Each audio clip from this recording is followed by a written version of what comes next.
नमस्कार। आज ये उत्तरी अमेरिका महाद्वीप का हमारा तीसरा अध्याय है। इससे पहले उत्तरी अमेरिका महाद्वीप के 2 अध्याय के बारे में हम चर्चा कर चुके हैं, और यदि आप तीसरे अध्याय को अच्छे तरीके से समझना चाहते हैं तो इससे पहले के 2 अध्याय को आप बारीकी से देख लीजिए, उसको अच्छे से समझ लीजिए। तीसरा अध्याय आपको अपने आप ही आसान लगने लगेगा। तो आप एक बार पिछले 2 अध्याय को देखिए ध्यान से। ठीक है, इस तीसरे अध्याय में हम कुछ पर्वत श्रेणियां और पठारों के बारे में बात करेंगे कि उत्तरी अमेरिका महाद्वीप में कौन कौन सी पर्वत श्रेणियां और पठार स्थित हैं, उनके बारे में बात करेंगे। सबसे पहले हम पर्वत और पठारों के बारे में अंतर देखते हैं, क्या अंतर होते हैं इनके अंदर, पर्वत किसको कहा जाता है और पठार किसको कहा जाता है। तो ध्यान दीजिए, जमीन से या भूतल से किन्हीं चट्टानों का या पर्वतों का ऊपर उठा हुआ भूभाग, जो ऊपर से नुकीला होता है, ऊपर उठा हुआ भूभाग यदि ऊपर से नुकीला है तो उसे हम पर्वत कहते हैं, और यदि भूखंड का ऊपर उठा हुआ भूभाग ऊपर से समतल हो तो उसे हम पठार कहते हैं। जैसे मान लीजिए कि ये कोई पर्वत श्रृंखला है, तो ये पर्वत है। इस पर्वत का जो ऊपर उठा हुआ भाग यदि ये नुकीला होगा तो इसको हम पर्वत कहेंगे, और यदि इसका ऊपर उठा हुआ भूभाग ऊपर से समतल होगा तो इसको हम पठार कहते हैं।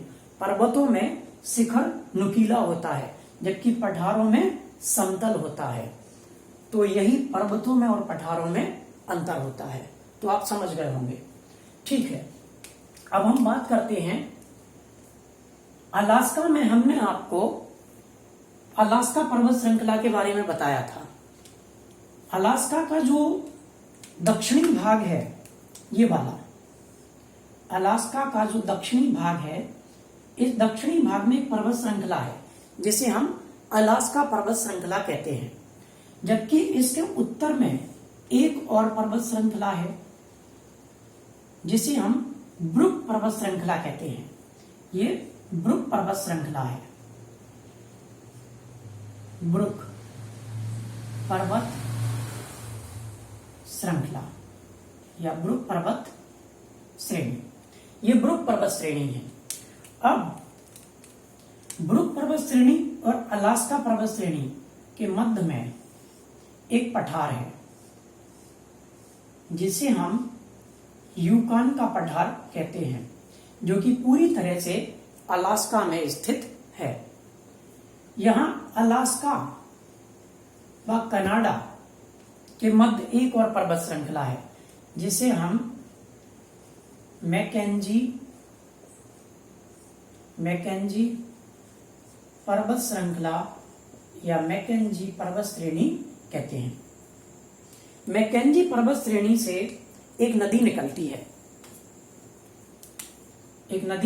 है जिसे हम यूकान नदी कहते हैं, और ये यूकान नदी जब आगे की ओर बढ़ती है तो इसके मार्ग में यूकान पठार आ जाता है। क्योंकि नदियों के मार्ग में चाहे पर्वत हो या पठार हो, जब आ जाते हैं तो वो इन पर्वत या पठारों को काटना प्रारंभ कर देते हैं और काट करके अपना रास्ता बना लेते हैं और आगे की तरफ ये नदियां बढ़ती हैं। तो मैकेंजी पर्वत श्रृंखला से यूकान नदी निकलती है, और यूकान नदी आगे की ओर बढ़ते हुए यूकान पठार को काटती है और काटते हुए पुनः आगे बढ़ती है, और यहाँ पर बेरिंग जल संधि या क्या स्थित है, बेरिंग सागर स्थित है, और जाकर के बेरिंग सागर में अपना मुहाना बनाती है। और इसी यूकान पठार यूकान नदी के तट पर एक शहर बसा हुआ है जिसे हम यूकान शहर कहते हैं। तो प्रश्न 3-4 बन जाते हैं कि यूकान नदी बताइए कहाँ प्रवाहित होती है, तो आप कहेंगे यूकान नदी जो है वो पूरी तरह से अलास्का में प्रवाहित होती है। यूकान नदी किस पठार को काटती है? यूकान नदी यूकान पठार को काटती है। यूकान नदी के तट पर कौन सा शहर बसा हुआ है? तो आप कहेंगे यूकान शहर बसा हुआ है। यूकान नदी किन 2 पर्वत श्रृंखलाओं के मध्य प्रवाहित होती है? आप कहेंगे ब्रुक पर्वत श्रृंखला और अलास्का पर्वत श्रृंखला। यूकान नदी किस पठार को काटती है? यूकान पठार को काटती है। इसे हम कहते हैं यूकान पठार, ये यूकॉन पठार है। ठीक, अब हम बात करते हैं, ये रॉकी पर्वत श्रृंखला है। रॉकी पर्वत श्रृंखला के यहाँ पर एक पार्क स्थित है जिसे हम येलो स्टोन पार्क कहते हैं। येलो स्टोन पार्क की खासियत क्या है? येलो स्टोन पार्क में जो झील है उस झील का पानी गर्म रहता है, क्योंकि यहाँ पर हर 4 मिनट में अचानक से उबाल आता है, नीचे से विस्फोट की तरह पानी में अचानक से विस्फोट सा होता है और पानी का एक उबाल आता है और लगभग 15, 20, 25 फीट ऊंचाई तक पानी उछल जाता है। हर 4 मिनट के अंदर ऐसा होता है और उसी विस्फोट के साथ इसका पानी गर्म होता रहता है। तो इसे गीजर पार्क की संज्ञा भी दी जाती है। ये कौन सा पार्क है? येलो स्टोन पार्क है। येलो स्टोन पार्क में जो झील है उसका पानी गर्म होता रहता है, गीजर का काम करती है ये पार्क, तो इसको हम गीजर पार्क की भी संज्ञा देते हैं। इसे गीजर पार्क के नाम से भी जाना जाता है, जो कि पूरी तरह से कहाँ स्थित है? यूएसए में स्थित है। तो येलो स्टोन पार्क कहाँ है? यूएसए में। येलो स्टोन पार्क को किस नाम से जाना जाता है? गीजर पार्क के नाम से जाना जाता है। अब हम आगे बात करेंगे, ये है रॉकी पर्वत श्रृंखला। ये रॉकी पर्वत श्रृंखला है। तो रॉकी पर्वत श्रृंखला, और यहां आप देख रहे हैं ये एक खाड़ी है, इसे हम कैलिफोर्निया की खाड़ी कहते हैं। कैलिफोर्निया की खाड़ी, क्योंकि हम इससे पहले अध्याय में आपको बता चुके हैं खाड़ी क्या होती है। 3 ओर से स्थल द्वारा किसी समुद्री जल का घेरा हुआ भूभाग खाड़ी कहलाता है।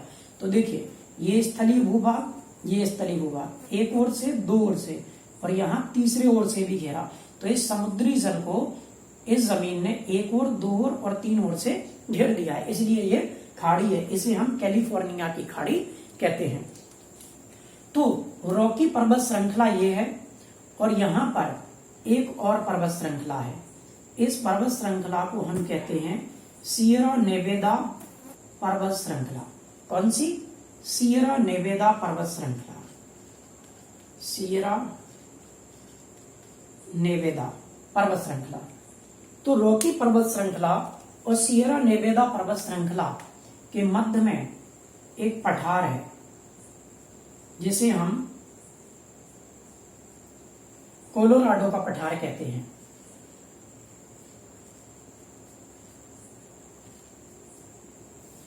कोलोराडो का पठार। तो रॉकी पर्वत श्रृंखला से एक नदी निकलती है, उस नदी का नाम है कोलोराडो नदी। ये कोलोराडो नदी यहां से निकलती है और दक्षिण की ओर प्रवाहित होती है, और जब ये नदी दक्षिण की ओर प्रवाहित होती है तो इसके मार्ग में क्या आ जाता है? इसके मार्ग में कोलोराडो पठार आ जाता है, और तब ये नदी आगे बढ़ते हुए कोलोराडो पठार की तरफ आती है और कोलोराडो पठार को काटती है। कोई भी नदी किसी पठार या पर्वत को जब तक काटती है जब तक कि वह समुद्र के लेवल में ना आ जाए। कोई भी नदी किसी भी पर्वत या पठार की घाटी को तब तक गहरा करती है जब तक कि वह समुद्र के लेवल में ना आ जाए। चूंकि ये पठार बहुत ही ज्यादा उठा हुआ है, ये पठार बहुत ही ऊंचा है, इसलिए कोलोराडो नदी जो है वो आगे बढ़ती है और इस कोलोराडो के पठार को, जो बहुत ज्यादा ऊंचाई तक फैला हुआ है, उस पठार को काफी गहराई तक काटती है, और गहराई तक काटने के बाद ये नदी आगे बढ़ती है और आगे बढ़ते हुए ये नदी आगे बढ़ती है और आगे बढ़ते हुए कैलिफोर्निया की खाड़ी में अपना मुहाना बनाती है, अर्थात कैलिफोर्निया की खाड़ी में जाकर के गिर जाती है। तो ये है कोलोराडो नदी। अब इस कोलोराडो के पठार के बारे में थोड़ा सा हम जानकारी ले लेते हैं। ये कोलोराडो का पठार है, ये इस पठार के कोलोराडो के पठार को कोलोराडो नदी काटती है। जब ये नदी इस कोलोराडो पठार को काटती है तो इस पठार के अंदर गहरी खाई को उत्पन्न कर देती है, काट काट करके गहरी घाटी बना देती है, बहुत गहरी खाई बना देती है। तो जो गहरी घाटी बनाती है, मान लीजिए कोई पर्वत या पठार ये है, तो इसको जब नदी काटेगी तो काट काट करके जब गहरा करेगी तो इस तरीके से काट देगी और इसके अंदर नदी प्रवाहित होती रहेगी।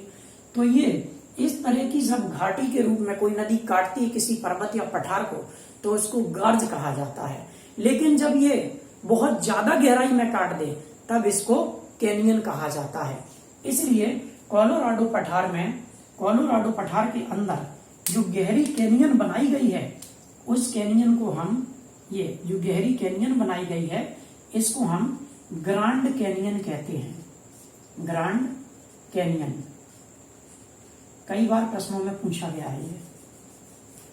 तो कोलोराडो नदी आगे बढ़ती हुई जब कोलोराडो के पठार को काटती है तो गहरी घाटी बनाती है। इतनी ज्यादा गहरी घाटी बना दे जाती है, लगभग इस घाटी की गहराई 6000 फीट हो जाती है। यदि आप इसके अंदर जो नदी प्रवाहित हो रही है कोलोराडो, यदि आप उसमें जाएंगे और उससे ऊपर की ओर आप घाटी को देखेंगे तो लगभग आपको 14 मंजिल तक ये घाटी के किनारे दिखाई देंगे। आपको लगभग 14 मंजिल की गहराई तक ये नदी इस घाटी को काट देती है। इसीलिए इस घाटी को हम ग्रांड कैनियन के नाम से जानते हैं। अब इस ग्रांड कैनियन के आसपास, इस ग्रांड कैनियन के आसपास का जो इलाका है वह एक राष्ट्रीय पार्क है। उसे हम ग्रांड कैनियन नेशनल पार्क कहते हैं। इसके चारों ओर जो राष्ट्रीय पार्क है उसे हम ग्रांड कैनियन राष्ट्रीय पार्क कहते हैं, जो कि यूएसए का सबसे पहला राष्ट्रीय पार्क और सबसे पुराना राष्ट्रीय पार्क माना जाता है। ये यूएसए का सबसे पहला और पुराना राष्ट्रीय पार्क है, जहां पर यूएसए के जो मूल निवासी हैं रेड इंडियन, ऐसा माना जाता है कि यूएसए के मूल निवासी जो रेड इंडियन है वो इसी पार्क में निवास करते थे, इसी पार्क में रहते थे। यदि आप इस पार्क को देखेंगे तो इस पार्क में एक घनी जंगल आपको दिखाई देगी। इस जंगल के अंदर शेर, चीता, भालू, हिरन से लेकर के आपको सारे जानवर इसमें दिखाई देंगे। और यहाँ के एक जानवर की खास विशेषता है, यहाँ पर जो शेर पाए जाते हैं उनकी खास विशेषता है कि जब भी कोई व्यक्ति इस पार्क में घूमने के लिए जाता है तो ये शेर पीछे से हमला करते हैं। इन शेरों की खासियत है।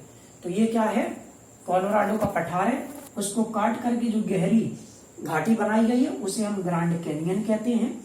और ग्रांड कैनियन के चारों तरफ का जो नेशनल पार्क है उसे ग्रांड कैनियन नेशनल पार्क कहते हैं। इस ग्रांड कैनियन नेशनल पार्क में रेड इंडियन निवास करते थे। रेड इंडियन कौन है? रेड इंडियन अमेरिका के मूल निवासी कहलाते हैं।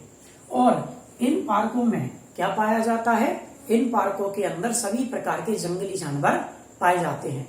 यहाँ पर पर्यटक इसको घूमने के लिए आते रहते हैं।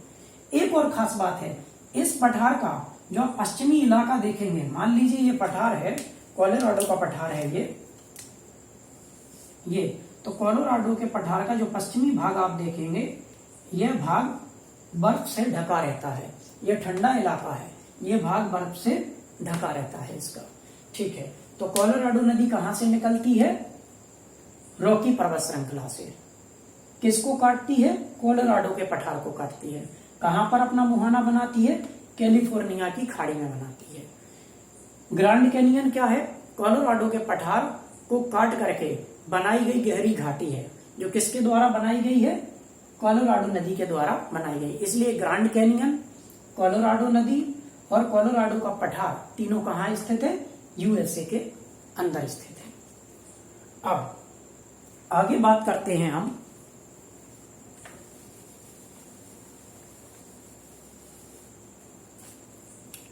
ये आप देख रहे हैं सियरा नेवेदा ओरिएंटल और सियरा नेवेदा ऑक्सीडेंटल, ये दो पर्वत श्रृंखलाएं हैं मेक्सिको के अंदर। इन पर्वत श्रृंखलाओं के मध्य में भी एक और पठार पाया जाता है। इन पर्वत श्रृंखलाओं के मध्य में भी एक और पठार पाया जाता है, जिसे हम मेक्सिको का पठार कहते हैं। क्या कहते हैं? मेक्सिको, मेक्सिको का पठार कहते हैं। तो सियरा नेवेदा ओरिएंटल और सियरा नेवेदा ऑक्सीडेंटल दोनों की दोनों पर्वत श्रृंखलाएं मेक्सिको के अंदर स्थित हैं और इन दोनों पर्वत श्रृंखलाओं के मध्य में जो पठार स्थित है वह मेक्सिको का पठार है। इसके बाद कुछ अन्य बातें और हैं, तो हम अगले अध्याय में उसके बारे में चर्चा करेंगे। आप धीमे धीमे पढ़िए इस चैप्टर को। वर्ल्ड ज्योग्राफी के किसी भी चैप्टर को जब आप पढ़ते हैं तो बहुत ही धीमे धीमे पढ़िए उसको, क्योंकि आप जितना धीमे धीमे आराम से पढ़ेंगे उसको उतना ही याद करने का आपका टाइम बचेगा, क्योंकि चीजें आपको अच्छे तरीके से समझ में आएंगी। एक दिन में यदि आप बहुत सारे टॉपिकों को पढ़ लेते हैं और फिर आपको बाद में रट्टा मानना पड़ता है तो फिर कोई फायदा नहीं होता है विस्तार से पढ़ने का। विस्तार से पढ़ने का मतलब है कि आपको चीजें याद ना करना पड़े। तो आप इसको देखते रहिए, अगले अध्याय में हम इसको और आगे बढ़ाएंगे और 1-2 अध्याय के बाद इसको हम खत्म कर देंगे पूरे टॉपिक को, और आपको यकीनन एक एक चीजें बारीकी से इसमें समझ में आती रहेंगी। साथ में अपने नोट्स जरूर बनाते रहिए। आप जिस तरीके से मैं इसको बोलता हूं उसी तरीके से आप बिल्कुल अपने नोट्स तैयार करते रहिए। ठीक है, नमस्कार।